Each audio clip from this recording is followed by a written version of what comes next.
सबैमा मेरो नमस्कार। म लक्ष्मण श्रेष्ठको तर्फबाट नमस्ते सबैजनालाई। म चाहिँ राजकुमार घिमिरे। मेरो नेपाल घर चाहिँ बनेपा हो र म डेनमार्क आएको चाहिँ 17 महिना लगभग भयो र यहाँ डेनमार्कमा चाहिँ अहिले हामी गोस्टोकमा बसिरहेछौँ। हाम्रो विशेष कुराकानी त्यस्तो खास त केही छैन, जस हाम्रो अनुभव, हामीले भोगेका कुराहरू र हामीले गरेका डेनमार्कमा पाएको दुःख सुखका कुराकानी गर्छौँ र त्यो कुराहरूले चाहिँ हजुरहरूलाई आउँदाखेरि सहज होस्, के हेल्प होस्, के राहत होस् भनेर मात्र हामीले गर्न खोजेको हो। दाइको के एक्सपिरियन्सहरू सुन्छौँ, के अनुभवहरू राम्रा नराम्रा तिता सबै अनुभवहरू सुन्छौँ। कहिले आउनु भएको डेनमार्कमा? म आएको 16 महिना भयो भाइ। 16 महिना। हजुर। 2000 कतिमा आउनुभएको? 2024 मा आउनु। 2024 अक्टोबरमा आएको म। अक्टोबर के भिसामा आउनुभयो हजुर? म त स्टुडेन्ट हो। केही प्लान गर्नुभयो होला नि त, त्यहाँ नेपालबाट नै यस्तो गरेर चाहिँ म जान्छु। पहिला के गर्दै हुनुहुन्थ्यो नेपालमा, विगतका दिनहरूमा नेपालमा के गर्दै हुनुहुन्थ्यो होइन, के अवस्थामा यहाँ आइपुग्नु भयो?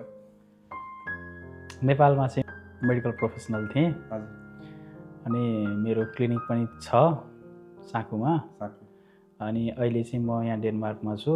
म चाहिँ स्टुडेन्ट भिजामा थिएँ। अनि बिचमा चाहिँ मैले भिजा चेन्ज गरेँ र अहिले चाहिँ म नर्सिङ भिजामा छु। भनेको मतलब यहाँको चाहिँ रजिस्टर नर्स हुने प्लानमा छु। त्यही अनुसारको ल्याङ्ग्वेज पढ्ने कामहरू गर्दैछु। हजुरको विगतका दिनहरू हेर्दा त एकदमै सहज र रमाइलो रहेछ नि त। क्लिनिक चलाएर मस्त आनन्दसँग बसिरहनु भएको रहेछ। सबै कुरा पुगेकै रहेछ। हजुर हजुर। के कुराले गर्दाखेरि विदेशमै तानियो त हजुरलाई? यो विदेश भनेको चाहिँ यस्तो चिज रहेछ मेरो बुझाइमा। विदेश भनेको यस्तो चिज रहेछ मेरो बुझाइमा, यो मान्छेलाई लहर लाग्दो रहेछ कि। एकपल्ट रहर भन्छन् नि, लहर अनि रहर दुइटामा चाहिँ जाउँ न त एकपल्ट विदेश जाउँ, के कस्तो रहेछ त भनेर चाहिँ अनि आइयो। तर रमाइलो भइरहेछ अहिले पनि। रमाइलो छ नि होइन? हजुर। अब त्यहाँबाट आउनु भएपछि तपाईँले पहिलो रुम खोज्नु पर्ला। म रुम त नेपालबाटै खोजेर आएको थिएँ एकजना साथीको मार्फतबाट। हजुर। अनि रुम खोजेर आएको थिएँ। मलाई खासै त्यस्तो रुमको चाहिँ खासै समस्या भएन। मेरो एकजना भाइ थियो विशाल आचार्य, ऊ पनि हाम्रो पालबारीको भाइ थियो। मलाई मेरो क्लिनिक नजिकैको भाइ थियो। उसले मलाई यो रुमहरू खोज्नदेखि लिएर सबै कुरालाई एकदम हेल्प र मोटिभेट गरिरहेको थियो। त्यसले गर्दा मलाई त्यति गाह्रो भएन। अरूभन्दा सहजै भयो। सहज, एकदम सहज। रुम खोज्न होइन, खानपिनको लागि गर्न सहज तरिकाले हजुर आइपुग्नु भयो। हजुर हजुर। आइपुग्नु भइसकेपछि हजुरले पहिलो कुरा के चेन्जेस पाउनुभयो? नेपाल र यहाँमा भिन्नता के पाउनुभयो? नेपाल र यहाँको भिन्नता भनेको सिस्टममा त्यही काम गर्नको लागि 10 दिन त आउनुपर्छ नि। यहाँ त्यही काम गर्न 10 मिनटमा भ्याइन्छ होइन। जे कुरा सरकारी कुरादेखि लिएर होस्, प्राइभेट कुरादेखि लिएर होस्, सबै कुराको लागि चाहिँ 10 मिनटमा हुन्छ। तर तरिका मिलायो भने है, मिलाउन जानेन भने त त्यो पनि गाह्रै छ। तर त्यही हो, सिस्टम हो। सिस्टमै हजुर। मेन चेन्जेस सिस्टम देख्नुभयो। हजुर हजुर। वेदरको कतिको च्यालेन्ज पाउनुभयो डेनमार्कमा? कम्पेयरिङ टु नेपाल, यहाँ त अलिकति चिसै हुन्छ। नेपाल त अब स्वर्गको टुक्राको एक ठाउँ होइन। यहाँको चाहिँ अलिकति वेदर त एकदम कम्प्लिकेटेड नै हो। हामी जो कोहीलाई बस्नलाई र सहज छैन। लगभग 4 देखि 5 महिनासम्म त हामी बिना घाम बस्नुपर्ने हुन्छ। अनि अरू समय पनि घाम हुन्छ, तर घामभन्दा नि पानी सानी हुनाले त्यति धेरै छैन। जुन हामीले एक्सपेक्ट गरे जस्तो वेदर छैन। अरू कन्ट्रीको भन्दा यहाँको वेदर अलिक च्यालेन्जिङ छ। डेनमार्क त आइपुग्नु भयो, काम त पक्कै पनि गर्नु पर्ला। हजुर।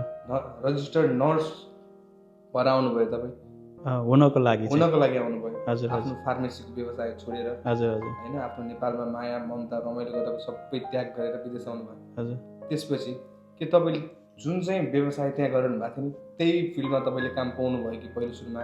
कसरी चाहिँ तपाईँले कामतिर इङ्गेज हुनुभयो त? के काम गर्नुभयो पहिलो आउने बित्तिकै? काम खोज्नु पनि यत्तिकै गाह्रो भयो होला, कठिनाइ त्यस्तै भयो होला? त्यो चाहिँ यस्तो हुन्छ, जस्तै अब म नेपालमा हुँदाखेरि लगभग म 2010-11देखि सुरु गरेको हेल्थ प्रोफेसनल भएर काम गरेको होइन। 2024सम्मको अन्तरालमा जति काम गरेँ यहाँ, र त्यो काम गर्नलाई एकदम च्यालेन्जिङ। त्यहाँमाथि ल्याङ्ग्वेज कन्ट्री हो, ल्याङ्ग्वेज चाहिन्छ र हामीलाई थाहा थिएन कि ल्याङ्ग्वेज यस्तो टफ हुन्छ यहाँको भन्ने कुरा। भनेपछि त्यो इङ्ग्लिस ल्याङ्ग्वेजले भन्दा डेनिस ल्याङ्ग्वेज हाम्रो एक्सपेक्टेसन के थियो? इङ्ग्लिस ल्याङ्ग्वेजले हामी सजिलै अगाडि बढ्छौँ भन्ने थियो भने यहाँ आएपछि त्यो रहेन चाहिँ। यहाँको डेनिस ल्याङ्ग्वेज आफ्नै ल्याङ्ग्वेज चाहिने रहेछ र त्यो अनुसार हामी प्रिपेयर पनि हुँदैछौँ। अब त्यही हो, गाह्रो त छ ल्याङ्ग्वेजले गर्दा, जुन एक्सपेक्टेसन अनुसारको छैन। सोचेको जस्तो भएन। जुन चाहिँ सोचेर आउनु भएको थियो, आउँदाखेरि यस्तै त हो नि, सहज होला, साथीभाइ छन्, काम पनि भेटिहालिन्छ होइन। जति सोचेको छ छैन। डेनमार्कमा त्यस्तो केही छैन। म त अब आगामी आउने मान्छेहरूलाई डेनमार्क आउन रेकमेन्ड गर्दिनँ। रिकमेन्डै गर्नु। मैले भन्छु जो चाहनुहुन्छ उहाँहरू जहाँ जानुहोस् भनेदेखि चाहिँ म चाहिँ ल्याङ्ग्वेज कन्ट्री नआउनुहोस् भन्छु। जहाँ चाहिँ अब टाइम वेस्ट भयो कि यहाँ डेनिस ल्याङ्ग्वेज पढ्नको लागि टाइम वेस्ट भयो, काम गर्नु पऱ्यो सबैको। इङ्ग्लिस ल्याङ्ग्वेज कन्ट्री गइयो भनेदेखि त त्यो ल्याङ्ग्वेज पढ्ने टाइम त वेस्ट भएन नि त। त्यो हिसाबले चाहिँ हो। अरू कुरालाई त अब राम्रो छ। फेरि पहिलो काम कहाँबाट कसरी पाउनु भयो, कसरी सुरुवात गर्नुभयो हजुरले? म आएको चाहिँ 35 दिनमा काम स्टार्ट गरेको थिएँ। 35 दिनमै काम भनेको मेरो त्यो कार्डहरू बन्ने हुन्छ यहाँ डेनमार्कमा, CPR रजिस्टर गर्ने भन्ने हुन्छ। त्यो रजिस्टर भएको मेरो 1 महिना थियो। 5 दिनपछि मैले काम पाएको थिएँ। काम चाहिँ मैले धेरैवटा सेक्टरमा गरेँ र धेरैवटा सेक्टरको एक्सपिरियन्स छ। तर सबै काम चाहिँ म यहाँ भन्न चाहदिनँ, साथीहरूलाई आफै बुझ्नु होला। हेल्थ प्रोफेसनल जुन चाहिँ हुन्छ नि हाम्रो नेपालमा धेरै सम्मान पाउने होइन, सरसम्मान पाउने काम गरिरहनु भएको, सबै त्याग गरेर आउनुभयो। सोचेको जस्तो काम त अवश्य पाउनुहुन्न, ल्याङ्ग्वेज चाहिन्छ। त्यो अब हाम्रो मेन टार्गेट नै ल्याङ्ग्वेज कम्प्लिट हो, त्यसपछि मात्र आफ्नो प्रोफेसनको काम हुने हो। त्यसले गर्दा खासैको त्यस्तो कुनै रिग्रेट छैन। काम यो छ त्यो छ भन्ने होइन, काम सानो ठुलो केही हुँदैन। काम आफूले कसरी गर्न सकिन्छ भन्ने कुरा हो। त्यस काम पाइसकेपछि बाँच्न गाह्रो छैन डेनमार्कमा? छैन। बाँच्न पनि गाह्रो छैन, अलिअलि जोगाउन पनि गाह्रो छैन। तर मेन कुरा काम पाउनु पर्यो। काम पाउन नेपालमा चाहिँ मन्त्रीलाई, सांसदलाई अथवा चाहिँ नेतालाई भन्छुन गरेर चाहिँ मलाई काम लगाइदिए भन्नुपर्ने जस्तै यहाँ पनि रिफरेन्स चाहिन्छ। जो चिनेको मान्छे छ र कसैले रिफरेन्स गर्यो भने चाहिँ काम सहजै पाइन्छ। रिफरेन्स छैन भनेदेखि यहाँ पनि काम पाउन गाह्रो छ। यहाँ पनि पावर प्रसारण चल्दैछ लाइक त्यस्तै। तर त्यो नेपालमा चाहिँ पैसा पनि चाहिन्छ, यहाँ चाहिँ पैसा चाहिँदैन। यहाँ पावर प्रशासन भनेका पुराना जो आएर बसेका छन् नेपालीहरू, उहाँले भनिदिनु पर्यो फलानु मेरो मान्छे हो, राखिदिनु, यो काममा राखिदिनु, यो जब ग्यारेन्टी जस्तो हुँदो रहेछ यहाँनिर मैले बुझेको। त्यो मान्छे राम्रो जेन्युन हुन्छ, त्यसलाई भोलि केही गाह्रो साह्रो परेको बेला त्यसले केही गर्यो भने म छु भन्ने जस्तो खालको एउटा रेफरेन्स भयो भनेदेखि चाहिँ काम पाउन गाह्रो छैन। अब डेनमार्कमा मैले बुझेअनुसार चाहिँ नेपालीहरू धेरै आउने भनेको एउटा विद्यार्थी भिसा भयो, एउटा हेल्थ प्रोफेसनको भिसा भयो। हजुर त हेल्थ प्रोफेसनको पाउनुभयो कि तपाईँहरू पनि अब विद्यार्थी भिसा जस्तै स्कुल गइरहन पर्ने हो कि स्कुललाई पैसा तिरिरहन पर्ने हो कि होइन? अब यो पनि एउटा कुरा क्लियर गरिदिनु पाए अझै राम्रो हुन्थ्यो। यो चाहिँ यस्तो छ, हाम्रो चाहिँ के हुन्छ भन्दाखेरि ल्याङ्ग्वेज पढ्न जानुपर्छ, ल्याङ्ग्वेजको पैसा तिर्नु पर्दैन। डिपोजिट भनेर म 2000 डेनिस क्रोनर राख्यो भने हामीले चाहिँ त्यो लेभल पढन्जेल हुन्छ। यदि बिचमा पढ्न छोडियो भनेदेखि त्यो पैसा फिर्ता भएन। यदि हामीले लेभल कम्प्लिट गऱ्यो भने पैसा फिर्ता हुन्छ, पैसा तिर्नु पर्दैन। अब यो चाहिँ टाइम हुन्छ, बिहान दिउँसो र बेलुकाको समय हुन्छ। अब कुन समय पढ्ने आफ्नो टाइम मिलाएर आफ्नो काम हेरेर त्यो अनुसार पढ्न पाइन्छ। अब कलेजको जस्तो सेम टाइम नै जानुपर्छ, सेम टाइम फर्किनुपर्छ भन्ने हुँदैन। यो चाहिँ 3 छ। अनि एउटा शनिबार मात्र पढ्छु भन्दा नि पाइन्छ। त्यो आफ्नो काम हेरेर यहाँ चाहिँ कामलाई फर्स्ट प्रायोरिटी दिनु। आउनेलाई चाहिँ त्यति गाह्रो छैन विद्यार्थी भन्दा। छैन। विद्यार्थीहरूले त वर्षपछि 3 महिनामा होइन फीहरू हालिरहनुपर्छ कलेजलाई। फी हालेन भने कलेज निकालिदिने, टर्मिनेसन गर्ने अनेक कुराहरू हुन्छन्। त्यो चाहिँ छैन हजुरहरूलाई? त्यो चाहिँ छैन। त्यो भयो अझै सहज भयो हजुरहरूलाई बेटर गर्न। अनि हजुरहरूको अब कति इयर्ससम्म चाहिँ पढ्नुपर्ने हो होइन?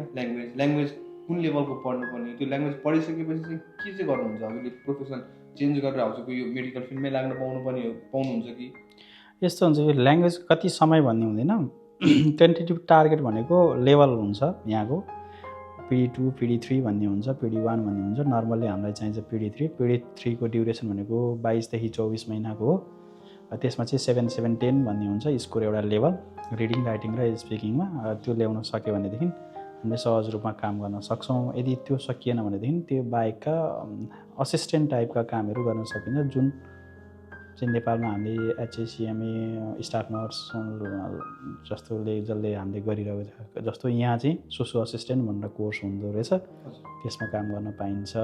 तर हामीले 7, 7, 10 यदि लिएर आयौँ भने चाहिँ हामी एज अ डक्टर छन् भने डक्टरको पोजिसनमा काम गर्न पाए। तर उहाँहरूले चाहिँ मेडिकल इक्जाम दिनुपर्छ। फेरि यहाँ नर्सहरूले चाहिँ त्यो इक्जामहरू दिनु पर्दैन, सिधै उहाँहरू रजिस्टर्ड नर्स भएर आफ्नो काम गर्न सक्नुहुन्छ। भनेपछि हजुरहरूलाई छ नि त्यो 3 वर्षभित्र जसरी भने त्यो PD3, PD कति हजुरको ल्याङ्ग्वेज क्राइटेरिया चाहिँ पुऱ्याउनु पर्यो। पुऱ्याउनु पर्यो। नपुऱ्याएको खण्डमा के हुन्छ? नपुऱ्याएको खण्डमा सक्यो, हजुर रिटर्न ब्याक टु नेपालै हुनु ब्याक टु नेपाल अथवा अब जहाँको मान्छे हो त्यहीँ ब्याक टु त्यहीँ हुन्छ, आफ्नो होम कन्ट्री जानुपर्छ। अब अहिलेसम्मको देखे अनुसारमा त्यही नै छ। भनेपछि ल्याङ्ग्वेज पढ्न कतिको कठिनाइ छ? ल्याङ्ग्वेज यहाँको हुन्छ नि भाषा बोल्न कतिको कठिनाइ छ?